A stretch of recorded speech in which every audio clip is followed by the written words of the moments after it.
So the system just doesn't.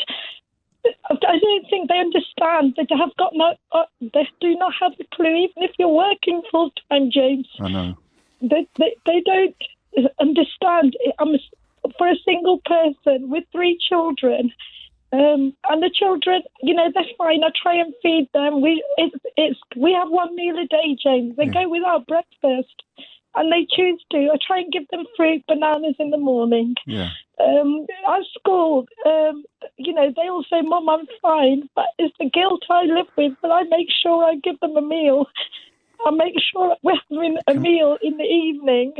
I'll eat their leftovers, James. It's getting to the point where I'm thinking, do I boil the water for the kettle and pop it into the bucket for cold water, and then I'll just give myself a wash. I will try and give my children, let them have their wash, but it's literally, I don't know. I'm just sorry, James. I just feel like I'm rambling. They don't care, James. No, at the end of the day, it's just me and my children, and I've rang HMRC. I've told them I'm a single parent. I'm working full time. They've told me, you're better off working part time. But James, I can't afford to not work. I have to work full time.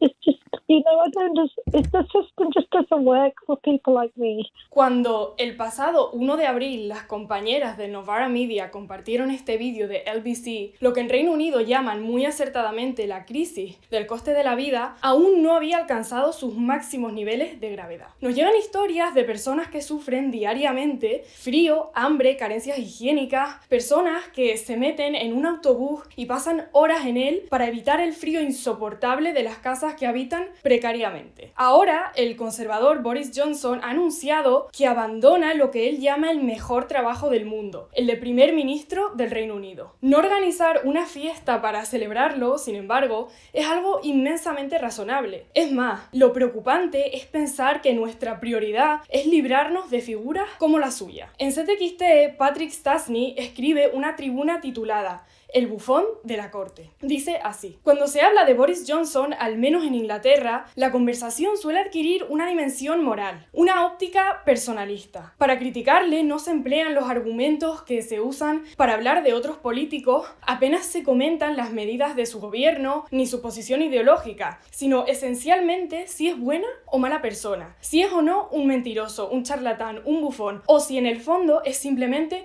un tipo distraído con buen corazón. El problema, tal y como argumenta Stastny, es que no son solamente los admiradores de Johnson quienes se centran en su personalidad, sino que sus detractores piensan que es la personificación de la fraudulencia y que de ser Johnson un poco más íntegro, la democracia inglesa funcionaría mucho mejor. ¿Hay algo de verdad en esto? Es probable. Ahora bien, el problema de la clase trabajadora británica no reside en la incompetencia personal de Johnson, reside en sus políticas y en el sistema que éstas perpetúan. Tal y como describe Stastny, esta es una visión exaltada del político como individuo aislado, que atribuye la totalidad de los males o beneficios del gobierno a los atributos morales del primer ministro, cuando en realidad estos no son más que una espuma en la superficie del funcionamiento real del poder. Stastny escribe: mientras el primer ministro hacía el payaso frente a las cámaras, su equipo de tecnócratas, los mismos que ahora se despedazarán para sustituirle al mando del Reino Unido,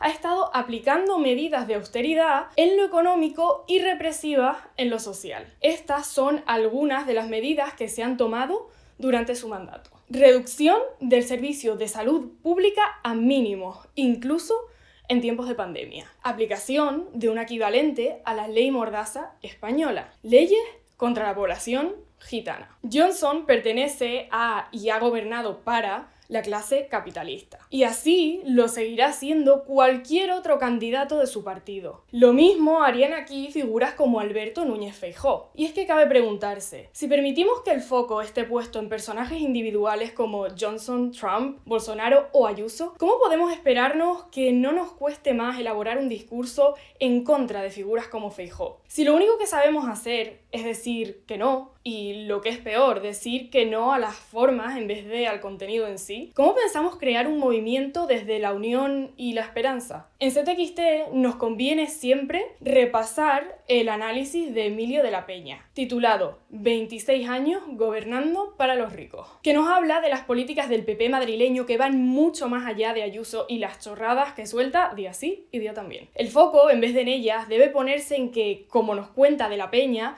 entre 2004 y 2020, la comunidad ha dejado de prestar servicios a los madrileños por valor de 48.000 millones de euros, en que en 2013 la Comunidad de Madrid vendió a un fondo buitre 3.000 viviendas sociales que tenía alquiladas a otras tantas familias de renta baja, en que la Comunidad de Madrid solo dispone de 6,3 centros de salud por cada 100.000 habitantes, frente a los 16 de Cataluña. Similarmente, la principal razón por la que Donald Trump debería ser famoso es, más allá de su acoso y sus formas racistas y machistas e incluso hasta cierto punto de su autoritarismo, por sus rebajas de impuestos a los ricos, que, por cierto, como nos cuenta Anna Kasparian en The Young Turks, el Partido Demócrata estadounidense no ha revertido de manera significativa, porque la realidad es que gobierna para la misma minoría. La realidad es que cualquiera de estos líderes ha tenido comportamientos condenables, pero también es cierto que han usado su carisma para distraernos de los aspectos más alarmantes de sus liderazgos: el empeoramiento de las condiciones materiales de la mayoría y la similitud de sus rivales políticos que están de acuerdo con ellos en el mantenimiento del sistema bajo el que la vida nos cuesta tanto. Debemos, como dice Stasny, evitar lo que ha conseguido el gobierno de Johnson, perpetuar la creencia de que la historia es hecha por unos pocos líderes que hacen y deshacen el destino de la humanidad, en vez de instituciones y fuerzas sociales y económicas de mucho más impacto y calado.